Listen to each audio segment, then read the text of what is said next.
The entire lobby went silent when Loretta Pike rolled in a blue post office dolly like it was her birthright. She declared with absolute authority that all HOA mail goes to her and slapped a laminated badge on the counter that said, Community Mail Coordinator in Comic Sans font. Postmaster Indira Patel didn't even blink. She reached under the glass, hit a button, and a steel shutter thunked down over the window with the finality of a guillotine. Over the intercom came a voice as cold as winter steel saying, Ma'am, step away from federal property. Loretta tried to lunge for the outgoing mail bin. Indira picked up a phone and said calmly, Postal inspectors, please. I'm Graham Teller, systems analyst, fan of quiet living, owner of a modest ranch house in Fox Landing with a fig tree that produces more drama-free fruit than my HOA ever could. I like my life like I like my spreadsheets, tidy and not shared with anyone who doesn't need to see them. Then Foxglove Landing hired an HOA president named Loretta Pike, complete with buffant helmet hair, pearls that could probably fund a small country, and a personality made entirely of citations and violations.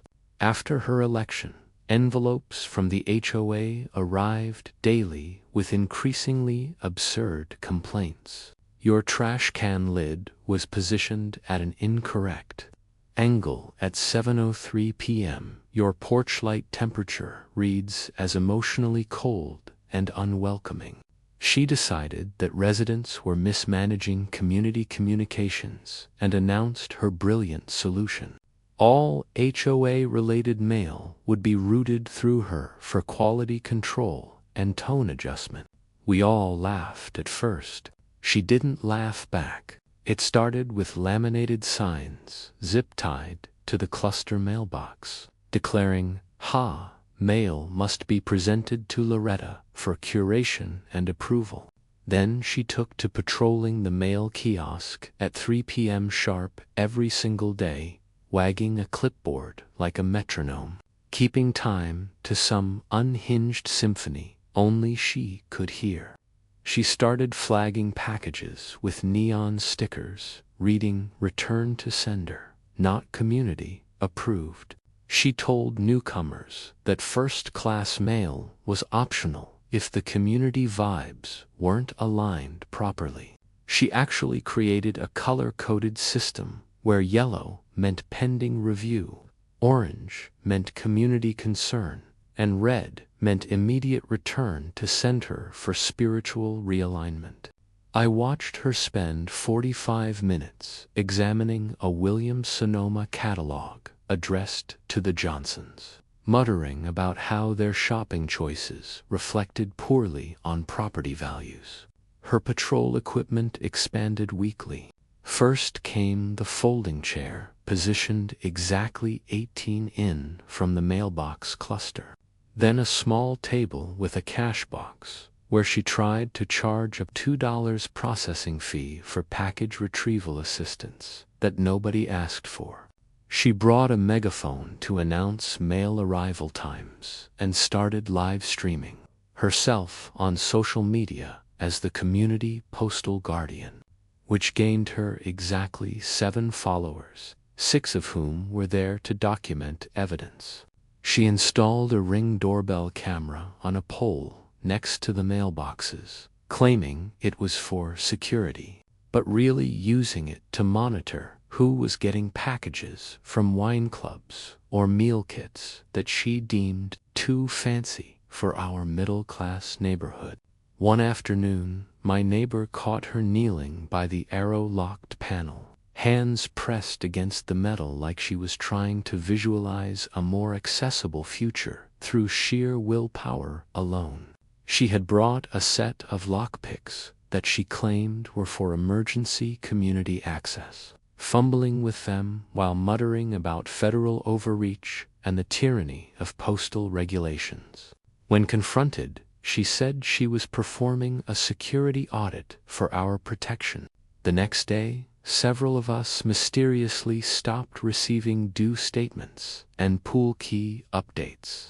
Meanwhile, a rumor that was entirely Loretta-sourced began circulating that I was running a side business from my mailbox because I get 2 Amazon envelopes a week and occasionally, scandalously, receive a book.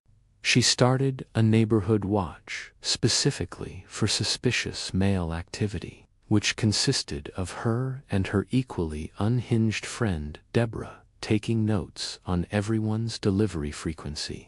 The horror of literacy in our community was apparently too much for her to bear, especially when she discovered I had subscriptions to 3 different magazines, which she called excessive and borderline hoarding behavior. The real trouble began when Loretta strutted into the Cedar Key post office with a folder stuffed with forms she'd filled out herself.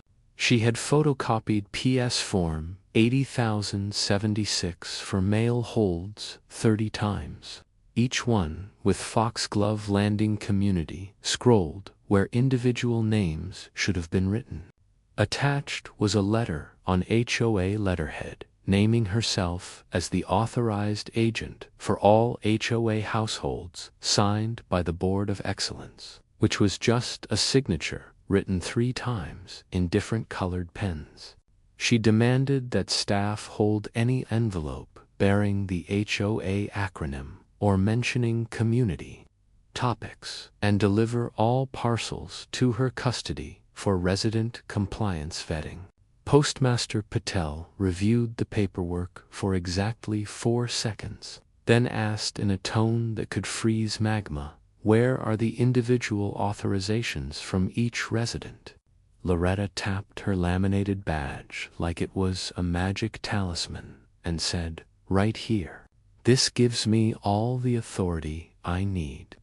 Indira looked directly at the lobby security camera, pressed that famous button again, and dialed the USPS inspection service while maintaining eye contact. Across town, that same afternoon, I walked into the post office to check my P.O. box and nearly tripped over Loretta's victory dolly, which was stacked high with other people's mail like some kind of dragon hoard made entirely of Bed Bath & Beyond coupons and credit card offers. 2 postal inspectors arrived the next morning, crisp as fresh starch, accompanied by a local police officer who seemed to be there mostly for color commentary and backup. They separated Loretta from her dolly full of stolen mail like a kindergarten teacher retrieving the class glue stick from an overzealous craft student. Inspector Reyes Redcom measured lines about Title 18 of United States Code sections 1701 through 1703, which covered obstruction, delay, theft, and tampering with United States mail.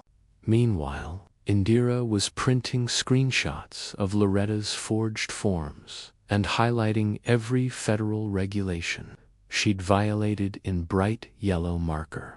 The inspectors reviewed the lobby footage, showing Loretta rifling through envelopes, taking selfies with a tub marked small parcels resort like it was a tourist attraction, and trying to jimmy the outgoing mail slot like it was a broken vending machine that owed her a candy bar.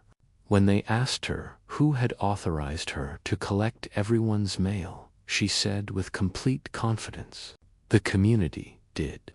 When they asked which specific community members, she said, "Mine," as if that explained everything. The police officer had to cough into his sleeve to hide what was definitely a laugh. The dolly full of mail was inventoried piece by piece. The forged forms were bagged as evidence, with those satisfying evidence bags you see on crime shows. And Loretta was invited to have a seated conversation in the back room where the chairs are specifically designed to make people reconsider their life choices and suddenly remember the truth. The emergency HOA meeting that night had standing room only, with energy crackling through the air like a live wire. People who hadn't attended a meeting in 5 years showed up with lawn chairs and thermoses of coffee, ready for the show. I brought popcorn in a large bowl, and because I am petty, in very orderly and documented ways, a printed copy of the official USPS poster that states in bold letters that it is a federal offense to tamper with a mail punishable by up to 5 years in prison. I also brought printed screenshots of Loretta's social media posts, where she had essentially documented her own crimes with timestamps and geo-tags, like the world's most thorough self-incrimination. The postal inspector's official statement was read aloud to the packed room by Inspector Reyes himself, who had driven over specifically to address the community. It included a cease and desist order that was 12 pages long, detailing every single violation with subsections and footnotes. There was a referral to the United States Attorney's Office for criminal review with potential charges including mail theft, obstruction of correspondence, and conspiracy to interfere with postal operations. The inspector made it crystal clear that any further mail curation attempts would result in immediate federal charges with a minimum sentence of 6 months.